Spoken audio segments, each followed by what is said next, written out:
The young royals fell in love with the majesty of Malta 70 years ago, and the feeling was mutual.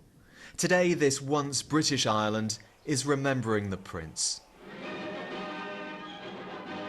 The father of a future monarch sets out to take over his new command.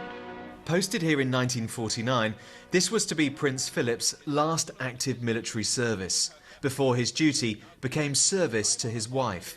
Together again in Malta. Their home for 2 years was the splendid Villa Guardamangia, some of the happiest moments of their lives, the Queen later recalled.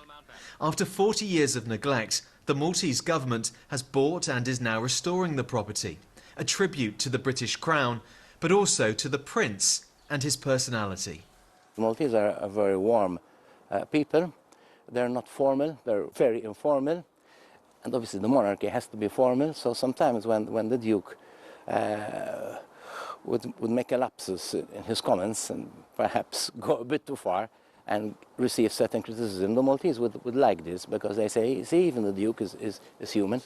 And we have a photograph over here, and you can see the Duke of Edinburgh, and you can see the Queen as Princess Elizabeth. My father and mother are there. The newlyweds from Britain were embraced by the Maltese nobility, including Nicholas de Piro's father, a baron whose job and title amused the Duke of Edinburgh. And then he said, by the way, what do you actually do when you're not being a baron? And I said, what did you say, Dad? And he said, well, he said, I don't know what to say. I said, perhaps a little bit like what you do when you're not being a duke. The guests of honour, the Princess and the Duke. The dazzling ballrooms of 1950s Malta were a world away from austere post-war Britain. This was a couple yet to bear the full weight and responsibilities of the crown. It wasn't just on the dance floor of this grand hotel that Prince Philip made his mark.